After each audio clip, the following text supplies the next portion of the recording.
Yo, what's up mga boss? Welcome dito sa aking YouTube channel. Sa mga hindi pa pala nakakaalam, no? Nagsishare tayo mga boss dito sa channel na to ng mga legit earning application. And siyempre, gumagawa din tayo ng mga tutorial video mga boss, no? Kung paano ba gumawa ng TikTok account and Facebook, YouTube at iba pang social media account. And siyempre, nagano din tayo dito. Nagsishare din tayo dito ng mga unboxing, no? And product review. Yan. Kaya kung gusto niyo yung gatong content mga boss at hindi pa kayo naka-subscribe, yan, subscribe nyo na. I-like muna ninyo yung video na to mga boss and i-hit nyo na rin yung notification bell para updated kayo kapag may panibago na naman tayong i-upload na video. Ituturo ko mga boss kung paano maglagay ng cards and in-screen. Kaya sa may mga YouTube channel na tapos hindi kayo naglalagay ng in-screen saka cards, no? Panoorin niyo itong video mga boss hanggang dulo dahil tuturo ko sa inyo ng step by step kung paano maglagay ng in-screen. Napaka-importante nun mga boss yung in-screen saka cards kasi dagdag views yun para sa mga content creator. Yan, yun yung nakikita mga boss na sa huli ng video natin. Pinakadulo, may lumalabas na mga video, di ba? Ganon. Kung wala pa kayong ganon, tara, umpisa na natin. So, pupunta na ako dito mga boss, muna. Pakita ko sa inyo, dito. Then, ito ang lalagyan natin ng click lang natin itong pencil na ito mga boss. Halimbawa itong unang video ko, di ba? Yan, yung chinik ko. Okay, click natin yung pencil na to. Yan, napakadali lang naman mga boss. Halimbawa, mag-upload kayo ng video nyo.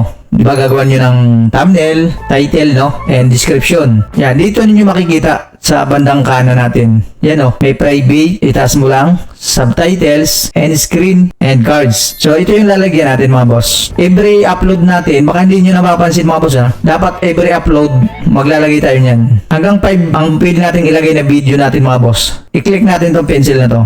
Okay. Pwede kayong pumili dito mga boss. Pwede kayong pumili dito mga boss kung alin ang gusto nyo dyan. Ito o ito. Pwedeng ganito. Para nandito yung profile mo. Pwedeng ganito. I-adjust mo lang siya. Yan. Basta, depende sa inyo kung alin ang gusto nyo dyan. Then, pagka makikita nyo, tingnan nyo yung baba mga boss Parang ang laki pa ng niya. Dapat bandang dulo lang yan ang video natin. Para hindi natatakpan yung mga video natin. Di ba? Kasi, ang layo pa bago matapos yung video. Tapos, ang haba nung yung ating in-screen. Ang gagawin natin mga boss, tingnan nyo yung arrow natin yung arrow ng mouse natin. Yan. Paiksiin natin mga boss. Ganun lang yung video patapos na yung video natin. Kaya nga in-screen yan Yan. I-adjust ninyo Kaya huwag nyo makalimutan yan mga boss. Para hindi matakpan yung video natin. Matatakpan yan Then, click na natin yung save. Okay. Now, cards naman. Click natin. Punta tayo dito sa video. And, yan. Pili na kayo mga boss. Kung anong video nyo, yung ilalagay nyo dun. 5 video din. Dito pala mga boss sa cards ang ilalagay natin 5 video. Doon naman sa end screen, depende na si YouTube kung ano yung video na ilalagay nyo doon sa bali 2 video yun.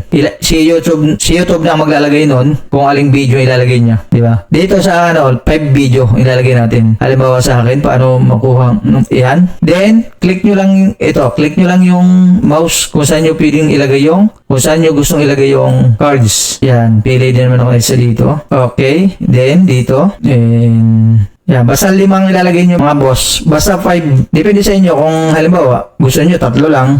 Pero ang pinaka-minimum niya, ay maximum niya, 5 video. Okay. Lalagyan ko na isa. Sayang din kasi. Mas maganda yung ganito. I-completohin na natin. Okay. Yeah. Once na nalagay na natin yung 5 mga boss, i-click na natin yung save. Okay. So, okay na yun. Ganun lang mga boss maglagay. Makikita natin yan sa ibabaw ng video natin dito. Di ba? Pag play na natin yan, lalabas yan dyan. Yan. Okay na yun. Ngayon, pagka i-upload nyo na yung video, public lang ninyo yan. Yan. Public nyo, done. Yan. Then, i-click na natin yung save. Okay na yun. Kumbaga, nakagawa na tayo ng in-screen and tags mga boss. Ganun lang kadali. Di ba? Napakadali lang gawin.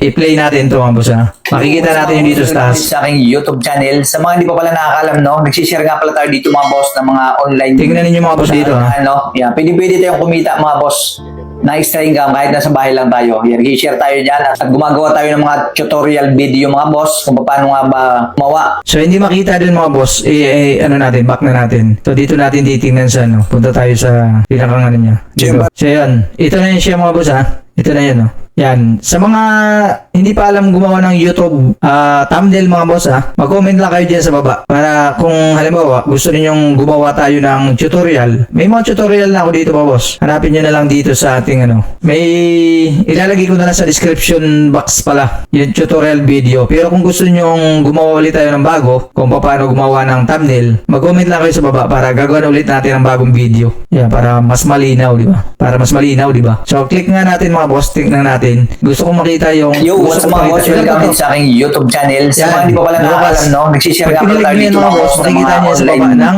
pagkakitaan, no? Yan, pwede tayong kumita Okay, mga hina boss. ako muna. Na extra income kahit nasa bahay lang tayo. Yan, i-share tayo. Magawa tayo ng mga tutorial. Nakita nyo mga boss, itong ay na yan. Yan o. Di ba? Pag kinilig kasi nyo yun, may title na lalabas dito. Pag kinilig nyo yun, makikita nyo yun dito sa baba ng Ibang mga application. natin, description. Yan sila. Yung nilagay natin. Mag-like ka Diba? naman, siyempre. Ang galing. Subscribe, no? Di ba? Ang galing yan mga boss. Ganun lang maglagay mga boss. Sa tuwing may... Kaya napaka-importante. Ngayon, So yun, sa video ito, ang titingnan naman natin mga boss is yung end screen. Yung nasa dulo ng video. Papakita ko sa inyo ha. So, go time. Ito siya. Nakita nyo yan? Ito yung end screen na sinasabi mga boss. Peace out. Di ba? O, di ba? Nasa dulo ng video natin yan. Yan, si YouTube ang nag-recommend yan mga boss. Yan ang mga video na yan. Di ba? Napakalupit. So yun lang naman mga boss. At kung nakatulong sa inyo yung video na to, isang like naman dyan. And siyempre, isubscribe nyo na. Sa mga hindi pa nakasubscribe. I-hit nyo na mga boss yung notification bell para updated kayo. Sa tuwing may panibago na naman tayong i-upload na video. Dahil nag-upload tayo dito mga boss ng mga tutorial video na siguradong makakatulong sa inyo. Kaya yun, maraming salamat sa panonood mga boss. At kita-kits na lang tayo sa susunod na video. Peace out.